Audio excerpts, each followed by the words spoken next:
Dans Question Directe avec Richard Verly. Bonsoir Richard, Bonsoir. Journaliste et auteur donc de Cette Amérique qui nous déteste, et c'est aux éditions Nevi Kata. Votre livre, Richard, c'est une analyse en fait de la relation entre Américains et Européens à partir de votre dernier voyage aux États-Unis. Vous avez sillonné le pays dans un camping-car à la rencontre des Américains trumpistes. Et votre constat est sans appel, ils nous détestent, vous dites, vous le titrez d'ailleurs. Comment en êtes-vous arrivé à cette conclusion un peu radicale ?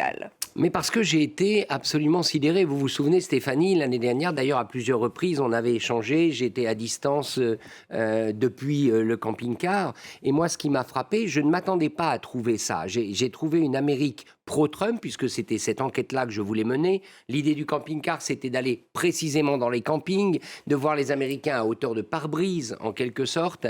Et j'ai trouvé, vis-à-vis de l'Europe, une rancœur, oui, une forme de détestation, du mépris souvent, parce que pour ces Américains, bien évidemment instrumentalisés, menés en bateau, on pourrait dire, pour Trump, ou en tout cas guidés par Donald Trump, il s'agit de trouver des boucs émissaires. Alors ils en trouvent plein, et les Européens en font partie. Et vous dites, ils redoutent la Chine, mais ne la détestent pas. Ils veulent la contenir et en tirer profit, mais ils n'en jalousent ni le mode de vie, ni le régime politique, ni la richesse culturelle. Donc, ils nous envient.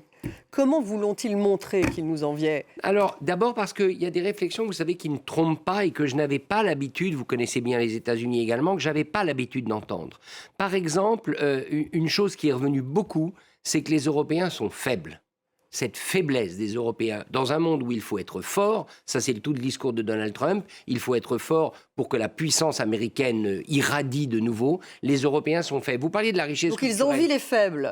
Non, ils n'aiment pas les faibles, ils n'aiment pas les faibles. Mais ce qu'ils nous reprochent, c'est d'avoir profiter d'eux. C'est tout le discours sur la redevabilité. On n'est pas assez redevable. Autrement dit, on a profité de nos formidables décors, on a profité de nos formidables monuments pour les attirer comme touristes, mais au fond, on n'a jamais payer ce qu'on leur devait. Et ça, Donald Trump, il n'arrête pas de le répéter encore aujourd'hui. Mais quand vous dites, Richard, qu'ils nous envient, ils envient vraiment notre mode de vie, notre richesse culturelle. Vous avez ressenti cela aussi ? Oui, je crois qu'ils envient deux choses, les Américains de Trump. Ils envient d'abord le fait que l'Europe continue d'avoir un patrimoine, continue d'avoir un mode de vie qui n'est pas entièrement consacré au travail, continue peut-être d'échapper à un certain nombre de problèmes qu'ils ont aux États-Unis. Par exemple, vu des États-Unis, l'Europe est quand même beaucoup moins contaminée par le fentanyl, je vais prendre cet exemple-là. Donc, ils envient l'Europe, mais cette envie nourrit une forme de détestation parce qu'ils estiment que ce qu'on a, on l'a eu à leurs dépens.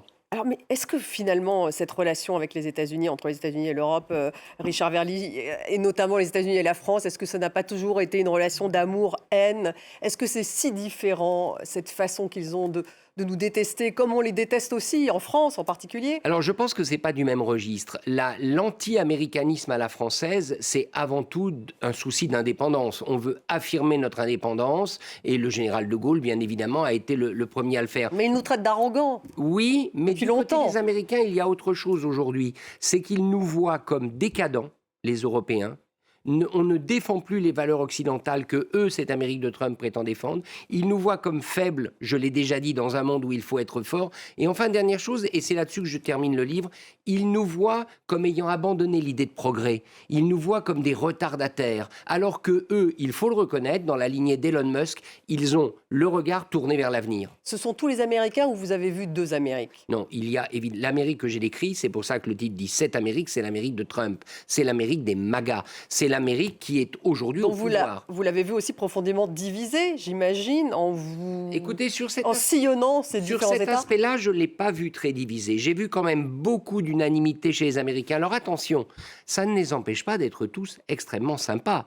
Ils ne m'ont pas sauté à la figure quand je sortais de mon camping-car. Ils continuaient de m'inviter le soir autour du brasero dans le camping de manière très sympathique. Mais pour la première fois, et moi je n'avais jamais vu ça, je les ai entendus parler d'Europe et de parler d'Europe dans des termes extrêmement négatifs. C'est pour ça que j'ai voulu faire ce livre. Alors vous évoquez l'histoire de la famille Trump. Richard, vous avez visité ce village d'où vient le père de Trump, Karlstadt, un village en Allemagne, l'Allemagne rurale entre Mannheim et Heidelberg.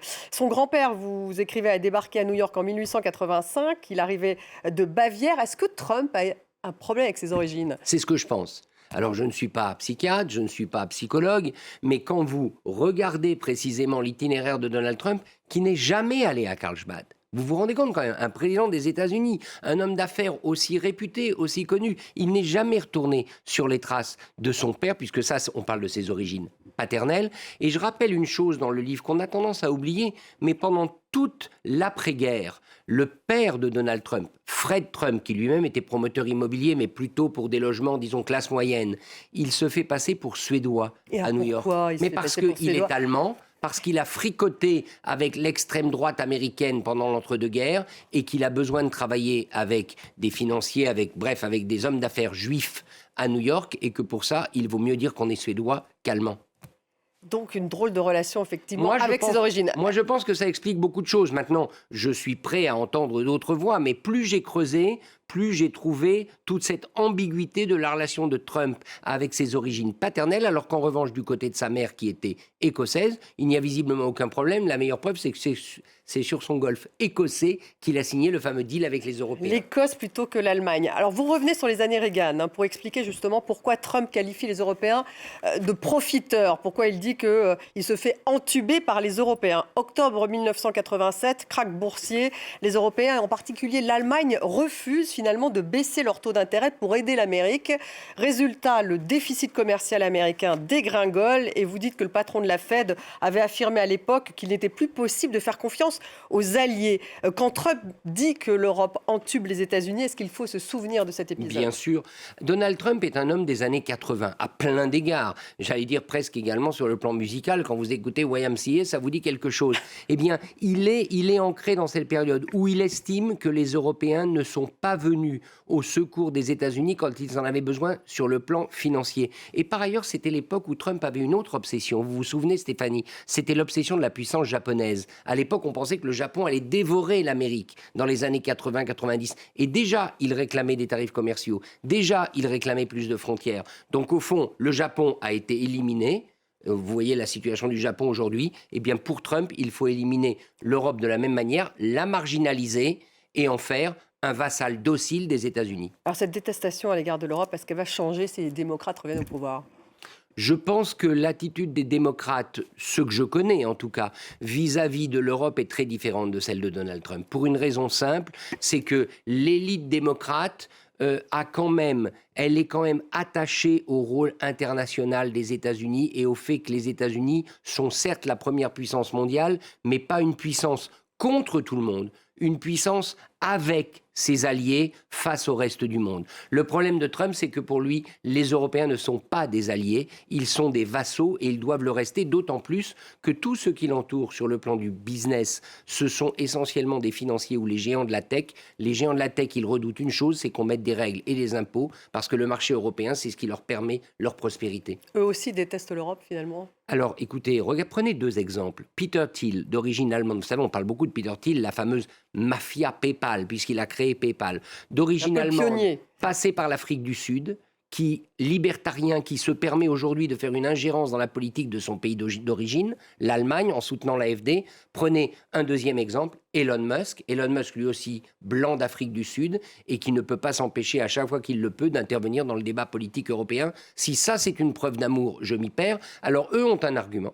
C'est de dire qu'en fait, ils répondent à l'appel d'une partie de la population européenne qui partage les mêmes idées. Et c'est vrai, il faut le reconnaître, il y a une partie des Européens qui se reconnaissent dans l'agenda de Donald Trump. Et en même temps, on voit bien des divisions au sein de l'administration Trump, Richard Verly, entre un Marco Rubio, par exemple, le secrétaire d'État américain, qui lui est beaucoup plus interventionniste, a une sorte de faucon old fashion, alors que J.D. Vance est beaucoup plus dans la lignée de Trump. Donc il y a tout de même des divisions, y compris au sein des républicains. Donc oui, ce n'est jamais aussi simple. C'est jamais aussi simple, surtout quand vous montez, j'allais dire, dans les échelons du gouvernement et à un moment donné, la raison d'État joue son rôle. Il y a évidemment une différence entre l'électeur trumpiste de base que vous rencontrez au camping dans l'Indiana et Marco Rubio au sommet de l'État américain puisqu'il est secrétaire d'État. Mais il y a une chose, c'est que pour cette Amérique-là, je le répète, les Européens ne sont pas des alliés à part entière. Ils sont des alliés inféodés.